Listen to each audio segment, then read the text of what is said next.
धर्म चाहे कोई सा भी हो, और स्पेसिफिक अगर मैं सनातन धर्म की बात कर रहा हूँ, मतलब जो आदि समय से चला आ रहा है, धर्म का एक ही मकसद होता है, और वो है कि वो इंसान को ऐसे तरीके सिखाए जिससे वो शारीरिक और मानसिक रूप से ताकतवर बन सके। अपने जीवन को एक्सट्रीम पावरफुल स्टेट में जीना है, बहुत ताकतवर अवस्था में जीना है, तो उसके 3 पिलर्स, 3 स्तंभ बताए आयुर्वेदा में। और वो 3 स्तंभ कौन से हैं? वो है आहार, वो है निद्रा, और वो है ब्रह्मचर्य। विदाउट ब्रह्मचर्य आप भोगी बनेंगे, और भोगी का एक दिन रोगी बनना निश्चित है, फिक्स है। उसको स्ट्रेस होगा, anxiety, depression, frustration, deficiency disease, वो न जाने कितने कितने गलत काम करके अपने आप को खत्म कर लेगा। जिस शरीर को वो फिजिकली, मेंटली, स्पिरिचुअली, सेक्सुअली ताकतवर बना सकता था, केवल इतनी सिंपल। सफलता का दूसरा नाम ही त्याग है, यानी कि त्याग ही सफलता है। राजकुमार सिद्धार्थ ने अपना साम्राज्य त्याग दिया, वो भगवान बन गए। पहले राजकुमार थे, बड़े होते तो राजा बनते, लेकिन त्याग दिया, राज्य त्याग दिया, भगवान बन गए। राजकुमार राम अयोध्या के राजकुमार थे, नहीं छोड़ते अयोध्या, राजा बन जाते, लेकिन त्याग दिया, भगवान बन गए। अगर अपने आप को ताकतवर बनाना चाहते हैं तो एक बहुत बहुत स्ट्रांग तरीका है कि आप ब्रह्मचर्य का पालन करें।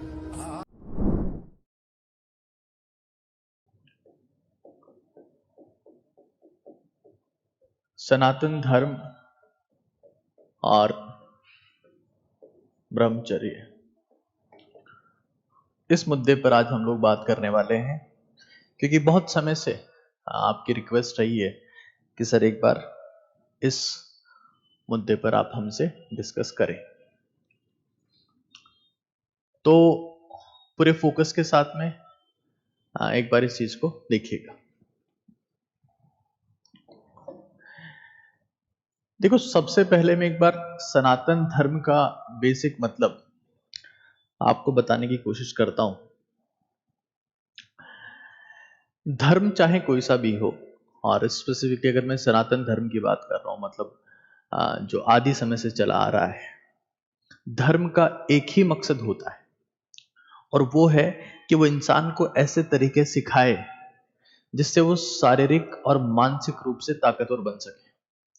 क्योंकि एक शारीरिक और मानसिक रूप से ताकतवर इंसान ही समाज का, परिवार का और देश का कल्याण कर सकता है। और इसलिए सनातन धर्म में ब्रह्मचर्य के ऊपर विशेष तौर से गौर, फोकस, कंसंट्रेट किया गया है कि आपको अपनी जिंदगी में शारीरिक, मानसिक और बौद्धिक रूप से ताकतवर बनने के लिए ब्रह्मचर्य की विशेष रूप से आवश्यकता है। तो मैं 1 बाय 1 इन चीजों को एक बार आपको बता रहा हूं कि किस तरीके से आप इसको अपनी लाइफ में इंप्लीमेंट कर सकते हैं। सबसे पहले, अगर मैं सनातन धर्म की बात कर रहा हूं और ब्रह्मचर्य की बात कर रहा हूं, तो सबसे पहला मुद्दा है वाई, यानी कि इसकी जरूरत क्यों है। रहीमन दास जी की एक लाइन है, कॉन्सेप्ट समझिएगा आप लोग, और आज तक इस लाइन का लोगों ने कुछ और मतलब निकाला है, मैं इसका रियलिस्टिक मीनिंग आपको बता रहा हूं। रहीमन पानी राखिए, रहीमन पानी राखिए, बिन पानी सब सून, पानी गए ना उबरे, मोती मानस चून। आपने ये सुना है तो एक बार मुझे बताइए कि क्या आपने बात सुनी है, यस और नो। मैं लिख देता हूं यहां पर, रहीमन पानी राखिए, और इतनी इंटरेस्टिंग, इतनी पावरफुल लाइन है। रहीमन पानी राखिए, बिन पानी सब सून, पानी गए ना उबरे, पानी गए ना उबरे, मोती मानस चून। मोती, मानस मतलब मनुष्य, और चून मतलब आटा।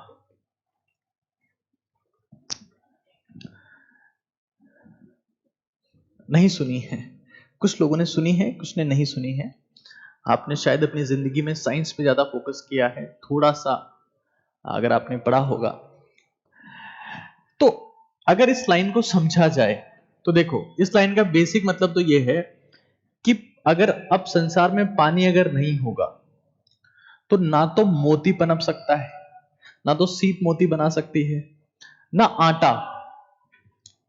आटे में अगर आप पानी डालते हो तो उससे आप फिर रोटी बना सकते हो। तो यहां पर चून का मतलब आटा है ना।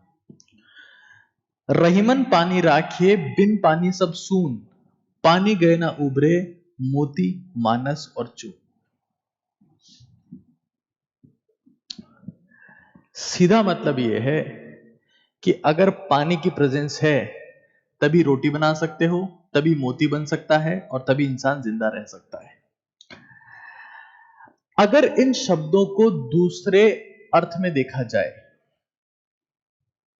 अगर इन शब्दों को दूसरे अर्थ में देखा जाए, जो मैंने अपना अर्थ निकाला कि रहीमन पानी राखे बिन पानी सब सून, पानी गए ना उभरे मोती मानस चून। इंसान में एक सबसे पावरफुल लिक्विड होता है, क्योंकि रहीमन दास जी अगर चाहते तो यहां पर मानस की जगह पेड़ पौधे भी लिख सकते थे, जानवर भी लिख सकते थे, किसी और का नाम भी लिख सकते थे। मनुष्य के रेफरेंस में इसका मतलब क्या है? The most powerful liquid, most powerful liquid, ये सीमन की बात कर रहे हैं। मोस्ट पावरफुल लिक्विड जो है यानी सीमन की बात हो रही है, जिसको हिंदी में हम लोग वीर्य कहते हैं। तो अब आप लोग थोड़ा समझ पाए होंगे कि सनातन धर्म में या पुराने समय में इस चीज के ऊपर इतना इंपॉर्टेंस क्यों दिया गया है। ऐसा कहा जाता था कि अगर इंसान अपने सीमन की प्रोटेक्शन नहीं करता है, अपने सीमन को अंधाधुंध लूज करता है, तो उसके चेहरे की चमक, मन का उत्साह सब खत्म हो जाते हैं, इम्यून सिस्टम खत्म हो जाता है। मैं चूंकि I have done my MBBS और मॉडर्न साइंस और एंशिएंट साइंस आपस में इस मुद्दे के ऊपर टकराती है, मैं दोनों रेफरेंस की आपके सामने बात करूंगा कि वो क्यों टकरा रही है और वहां दिक्कत क्या है। फिलहाल एंशिएंट साइंस की बात कर लेते हैं, पुरानी साइंस की बात कर लेते हैं। तो आयुर्वेदा में जीवन के 3 स्तंभ बताए गए हैं। मतलब अगर किसी इंसान को अपने जीवन को एक्सट्रीम पावरफुल स्टेट में जीना है, बहुत ताकतवर अवस्था में जीना है, तो उसके 3 पिलर्स, 3 स्तंभ बताए आयुर्वेदा में। और वो 3 स्तंभ कौन से हैं? वो है आहार, वो है निद्रा और वो है ब्रह्मचर्य। वो हमारे पास में आहार है, वो निद्रा है और वो है ब्रह्मचर्य। ये 3 पिलर्स हैं, 3 पिलर्स।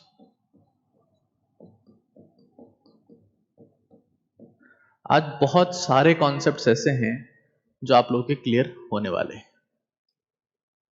बट हम अगर बेसिक से चीजों को समझेंगे तभी आप बेटर अंडरस्टैंडिंग ले पाएंगे। हाँ, आयुर्वेदा में कहा गया है कि भाई ये 3 स्तंभ है। एंशियंट टाइम में ऐसा कहा जाता था कि अप टू 25 इयर्स इंसान को ब्रह्मचर्य का पालन करना चाहिए। ब्रह्मचर्य, और उसके पीछे क्या रीजन दिया गया? देखिए, आज हिंदुस्तान में सबसे ज्यादा यंग जनरेशन है, सबसे ज्यादा युवा लोग हैं, और किसी भी यंग इंसान का मेंटल, फिजिकल, स्पिरिचुअल और सेक्सुअल डेवलपमेंट 25 साल तक की उम्र तक होता है। अगर उसे ताकतवर बनना है तो उसे मेंटल फिजिकल डेवलपमेंट पे फोकस करना पड़ेगा, सेक्सुअल एक्टिविटीज को छोड़कर। ऐसा पुराने समय में माना गया है। Up to 25 years. और मुझे पता है आप जितने भी लोग इसको देख रहे हैं, you all are below 25 years.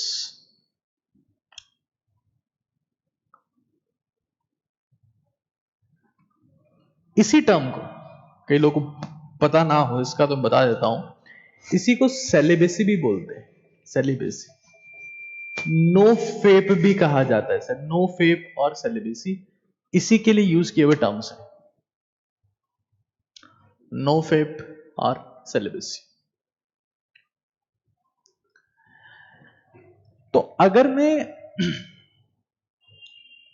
यहां बात कर रहा हूं कि इसको पालन करने की क्यों जरूरत है, तो मैं सच बता रहा हूं, अगर आपको मेंटली फिजिकली स्पिरिचुअली कि आप बहुत ज्यादा स्टेबल हैं, आपको गुस्सा नहीं आता, इरिटेशन एंजाइटी फ्रस्ट्रेशन नहीं आता, और सेक्सुअली अगर अपने आप को ताकतवर बनाना चाहते हैं तो एक बहुत बहुत स्ट्रांग तरीका है कि आप ब्रह्मचर्य का पालन करें। एक बहुत इफेक्टिव तरीका है। और अगर, क्योंकि मैं रिसेंटली एक स्टूडेंट से बात कर रहा था, आजकल हर एक बच्चा मुझे DWAR रिपोर्टिंग भेजता है।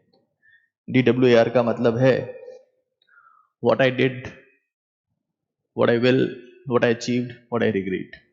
ये मेरे पास में डेली बेसिस पे आती है। इसमें एक बच्चे को मैंने बताया कि तुम्हें एक्सरसाइज करनी है, सभी बच्चों को बताता हूं। बच्चे ने बोला कि सर आपने सीढ़ियां चढ़ने को कहा था, और मैंने 20 मिनट सीढ़ियां चढ़ी, मुझे बुखार आ गया। ये हिंदुस्तान के युवाओं की हालात हैं, जहां पर कुछ और देशों के युवा MMS को फॉलो कर रहे हैं, मतलब मैंडेटरी मिलिट्री सर्विसेज।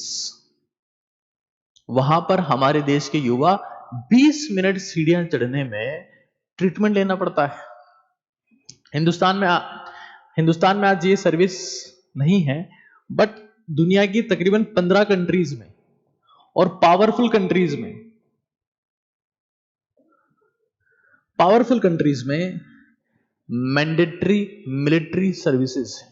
क्योंकि उनका मानना है कि अगर बच्चा 18 से 21 साल की उम्र में अगर फिजिकल ट्रेनिंग सीख गया तो वो डिस्ट्रैक्ट नहीं होगा, गलत रास्तों पर नहीं चलेगा, वो ताकतवर बन जाएगा मेंटली, फिजिकली, सेक्सुअली, स्पिरिचुअली। वहां पर MMS होता है, मैंडेटरी मिलिट्री सर्विसेज। और यहां पर बच्चे MMS बना रहे हैं, आपस में शेयर कर रहे हैं।